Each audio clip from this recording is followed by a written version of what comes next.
dans Game Center. Aujourd'hui, nous allons voir la connectique arcade, ce qui permet de brancher les jeux dans une borne. On pense bien sûr tout de suite au célèbre connecteur JAMA. Et d'ailleurs, en parlant de JAMA, ça me rappelle que Alex avait proposé au début de l'émission comme nom JAMA sans ma borne. Mais on l'a pas gardé. Au début de l'arcade, les tenanciers de Game Center avaient la vie dure. Chaque jeu avait sa propre connectique et demandait donc d'acheter la borne qui allait avec. Pour résoudre ce problème, les fabricants de jeux se sont mis d'accord pour mettre au point en 1985 un connecteur standard, le JAMA. Acronyme de Japan Amusement Machinery Manufacturers Association, ce standard va vite s'imposer et la quasi-totalité des jeux l'utiliseront. Et donc, désormais, il est possible de changer de jeu à l'intérieur de la borne. Le JAMA est un connecteur de 2 rangées de 28 pins. Chaque pin ne peut recevoir qu'un seul type d'information, ce qui rend la compréhension aisée. Par exemple, chaque bouton a son propre fil qui, couplé à une masse, permet de savoir si le bouton est appuyé ou relâché. Il en va de même pour les 4 micro-switches des sticks. Il est important de souligner que le JAMA original ne peut connecter que 3 boutons, mais le JAMA Plus corrige ce défaut en allant jusqu'à 5 boutons. Mais pour les jeux qui en utilisent plus, comme par exemple les Street Fighter de Capcom, il faut utiliser un câblage spécial qui relie le jeu directement aux boutons supplémentaires. Pour les jeux Capcom sur le système CPS, ce câble est appelé le Kick Harness, car il est utilisé pour relier les 3 boutons des coups de pied de chaque joueur. Le son est mono à la base, il utilise donc 2 pins. Et forcément, pour bénéficier du son stéréo sur les jeux qui le proposent, un câblage supplémentaire est là encore nécessaire. Enfin, le signal vidéo est acheminé par 5 fils, rouge, vert, bleu, la synchro et la masse vidéo. Il faut savoir que les jeux proposaient une image à la définition très basse, aux alentours des 320 par 200 pixels. Dans le jargon des amateurs, on parle alors de low res. Mais cela n'empêchait pas d'avoir des jeux magnifiques, bien au contraire.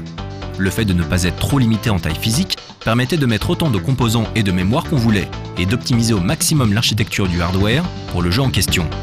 C'est la raison pour laquelle les jeux en salle d'arcade paraissaient bien en avance comparés à nos consoles de salon.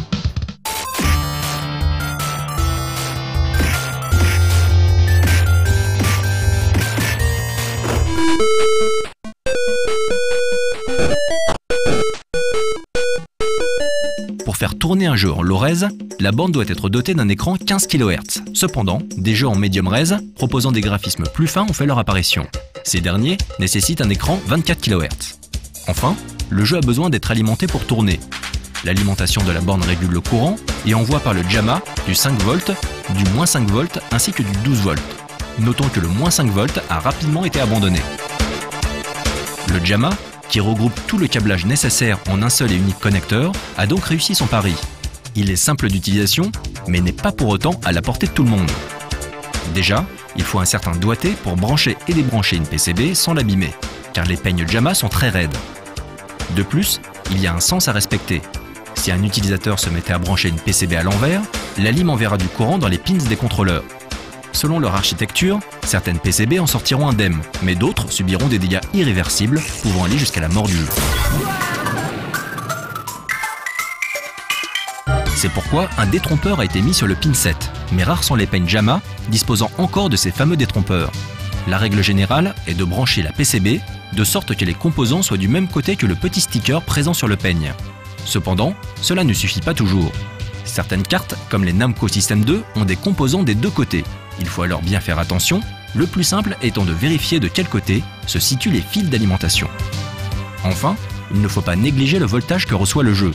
Un voltage trop faible fera que le jeu ne boote pas, mais un voltage trop élevé risque de cramer littéralement le jeu. Il faut donc bien vérifier le 5 volts à l'aide d'un voltmètre et le régler si besoin est sur l'alimentation pour éviter toute catastrophe. Il faut également se méfier de certains systèmes qui ont un connecteur quasi identique au JAMA mais câblé différemment, comme par exemple les systèmes 16 et 24 de Sega. Certains slots MVS proposant le son stéréo directement sur le JAMA n'apprécieront pas non plus d'être reliés à une borne classique. Pour brancher ces systèmes en toute sécurité, il suffit d'acheter un petit adaptateur, ou mieux, le faire soi-même. Il suffit de trouver les pinouts sur le net, d'un peu de soudure et le tour est joué. Il en va de même pour les jeux antérieurs au JAMA. Le JAMA est encore utilisé de nos jours, mais son statut de standard n'est plus vraiment d'actualité. En effet, depuis sa création en 1996, le format JVS ne cesse de gagner du terrain. Ce nouveau standard propose une connectique plus pratique et évoluée. La norme VGA a permis d'augmenter la définition des jeux à 640 par 480 pixels et plus, nécessitant alors un écran 31 kHz. Le son est géré en stéréo par des prises RCA. Enfin, les contrôles utilisent de l'USB pour une plus grande souplesse.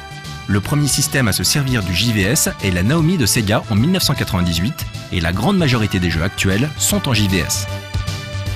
Mais pourtant, en ne disposant que d'une borne compatible JAMA, il est quand même possible de brancher des systèmes JVS via ce qu'on appelle un I/O board. Ces adaptateurs sont très utiles car ils permettent de transformer les signaux pour pouvoir connecter les jeux JVS sur un peigne JAMA.